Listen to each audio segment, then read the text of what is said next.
Hey gang, DVD collector back in the movie room, and welcome back to Film Through the Decades, where we take a film from each decade and talk about it for a little while. Today is the 1930s, so we're going to travel back to 1939 and talk about one of the most beautiful, talented actresses of all time, Miss Bette Davis. So today we're going to talk about Dark Victory. Have never seen this before. I actually found this at a dollar store. And I thought, Bette Davis for $1? Kind of an insult, but sure, I'll watch it. This film comes from an age where there were movie stars, to the sense of almost, royalty. They were admired. They were wonderful. They were,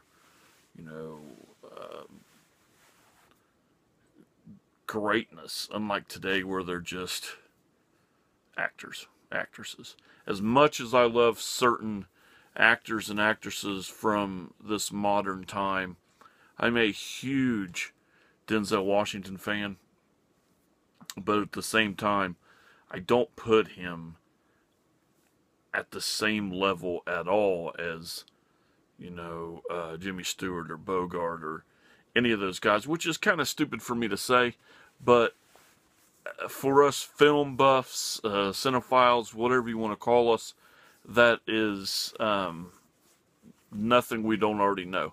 To the average movie watcher, yeah, there is a difference. There is a difference if you watch the films, especially the older stuff. You will see what I'm talking about.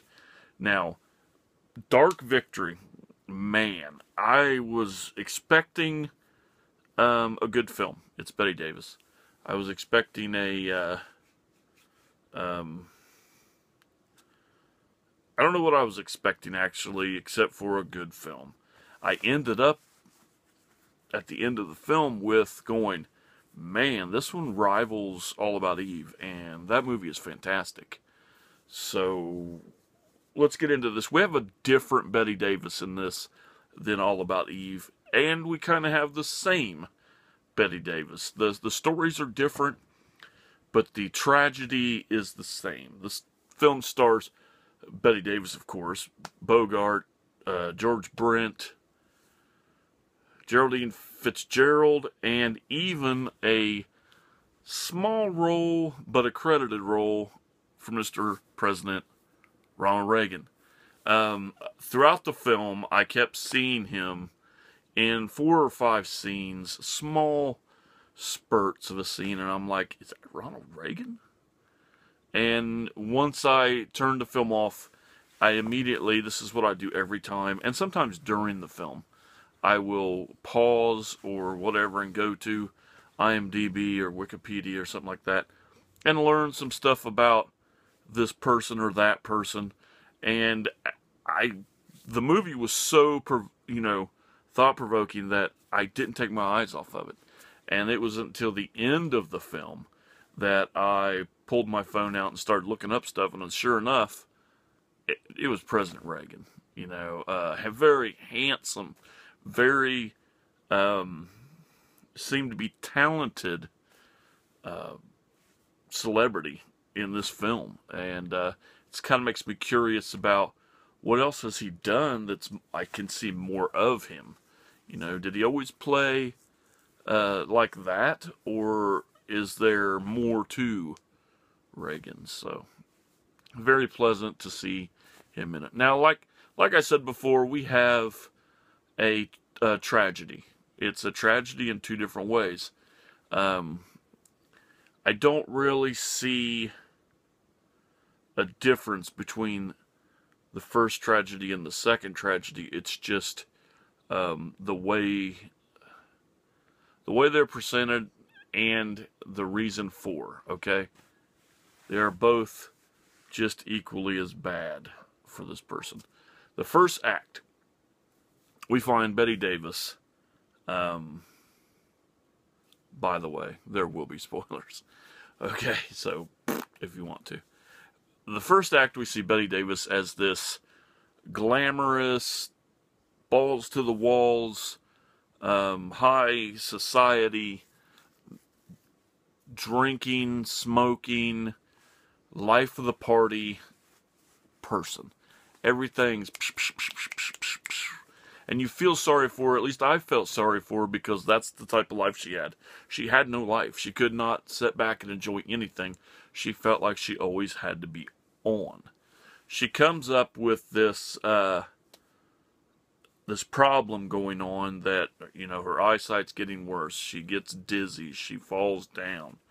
She goes to the doctor. She finds out that she has a brain tumor that's causing her eyesight and things like that. So we have the second act is all about that. All about this, her going back and forth. I don't want to believe this. I don't want to believe that. I'm still going to do this. I'm still going to do that.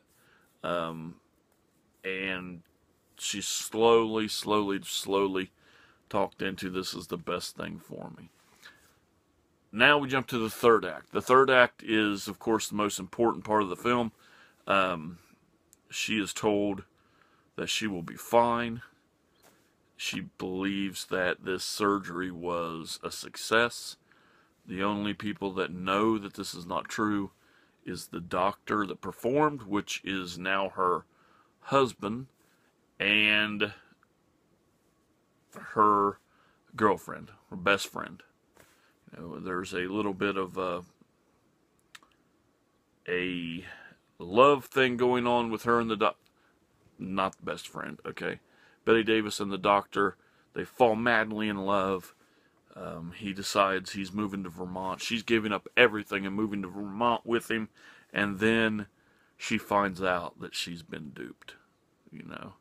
Now, in the doctor's eyes and the friend's eyes, George Brent and Geraldine Fitzgerald, they believe, you know, the friend, she hasn't bought into it as much, but they believe the best thing to do is to not tell her. She will just one day pass away. There won't be any pain, anything. Well, Miss Davis figures this out. She finds her records. She exposes them for what they've done to her, and then she just kind of gives in and goes along with it. They move to Vermont, and everything's, you know, kosher. Everything's fine. They don't talk about this. The doctor has become a scientist and looking for different ways to take care of these problems. And the girlfriend comes to visit Bette Davis.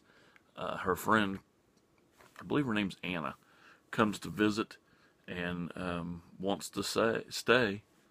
She finds out, you know, they told her that the warning signs were going to be that her sight was going to go. And the doctor has a huge conference in New York, and he goes, and then you can guess what happens. So you feel so bad for her at the beginning. You know, why, you know, almost to the fact where you're like, man, this bitch has everything. Why is she, you know, do we hate her? No, I felt really sorry for her. I felt a lot of, you know, hey, calm down, smell the roses, you know. You don't have to go so full speed. You don't have to entertain everybody. You don't have to be the life of the party. So, you know, that was kind of a sad thing. And then there was the point in the middle where you still felt sad for her because she didn't know what was going on. But you're torn between, is that the right thing? Is that the wrong thing? Myself, I don't think I'd want to know. I think I would want to be just thinking I'm all right. Especially if there's not going to be any pain or anything like that, and I'm just going to pass away in my sleep, or, you know, someday I'm just going to be sitting in a chair and I'm just going to die.